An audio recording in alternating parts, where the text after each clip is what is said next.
नमस्कार, स्वागत है आपका विश्व सेवक समाचार में। पीएम नरेंद्र मोदी ने लगातार तीसरी बार देश की बागडोर संभाली है। रविवार को मोदी सरकार के तीसरे कार्यकाल के लिए शपथ लेने वाली मंत्रिपरिषद में 33 नए चेहरे शामिल हुए। इनमें से कम 6 मंत्री मशहूर राजनीतिक परिवारों से ताल्लुक़ रखते हैं। इसके अलावा प्रधानमंत्री नरेंद्र मोदी ने अपनी निवर्तमान मंत्रिपरिषद के 19 कैबिनेट मंत्रियों समेत 34 मंत्रियों को बरकरार रखा। पीएम मोदी के शपथ ग्रहण कार्यक्रम में 7 पड़ोसी देशों के प्रमुखों ने भी भाग लिया। विपक्ष की तरफ से कांग्रेस अध्यक्ष मल्लिकार्जुन खड़गे इकलौते जो शपथ ग्रहण में आए। इंडिया गठबंधन के अन्य दलों में किसी को भी निमंत्रण नहीं मिला था। कार्यक्रम में उन्होंने पहुंचने के पीछे की वजह संवैधानिक कर्तव्य बताया। कांग्रेस अध्यक्ष मल्लिकार्जुन खड़गे भारतीय ब्लॉक से एकमात्र विपक्षी नेता थे जो रविवार को प्रधानमंत्री नरेंद्र मोदी और उनके नए मंत्रिमंडल के शपथ ग्रहण समारोह में शामिल हुए। खड़गे ने संवाददाताओं से बात करते हुए कहा, मैं इस कार्यक्रम में अपने संवैधानिक कर्तव्य के कारण शामिल हो रहा हूं। राज्यसभा में विपक्ष का नेता होने के नाते यह मेरा कर्तव्य है।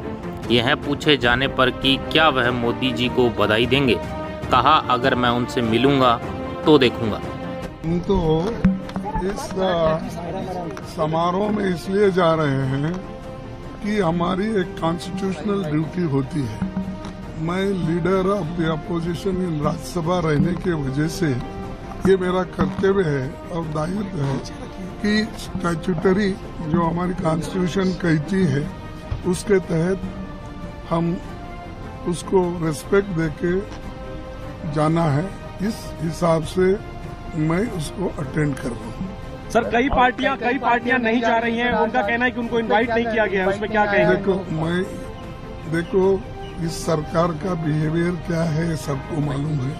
पहले से ही वो अपोजिशन को ह्यूमिलेट करते आए हैं, लेकिन मैं राज्यसभा में लीडर ऑफ अपोजिशन रहने के नाते मुझे ये ड्यूटी करना पड़ता है, इसीलिए ये रेस्पॉन्सिबिलिटी मैं निभा रहा हूं। मोदी जी को शुभकामनाएं देंगे। आज शपथ ले रहे हैं, तीसरी बार शुभकामना देंगे। मिले तो देखिए।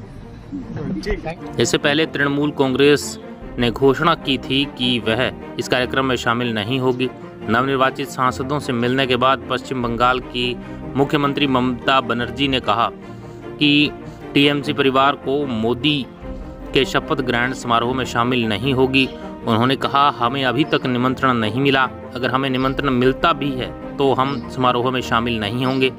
बनर्जी ने कहा, यह सरकार अलोकतांत्रिक और असंवैधानिक तरीके से बन रही है। हम इस सरकार को अपनी भूमिकाएं नहीं दे सकते। हम देश और देश के लोगों को अपनी शुभकामनाएं देते हैं। इंडिया ब्लॉक के अन्य सदस्यों Samajwadi party, RJD, CPI, ML, CPM, आप, जेएमएम, डीएमके, एनसीपी और शिवसेना ने रविवार को शपथ ग्रहण समारोह में भाग नहीं लिया। ब्यूरो रिपोर्ट, विश्व सेवक समाचार।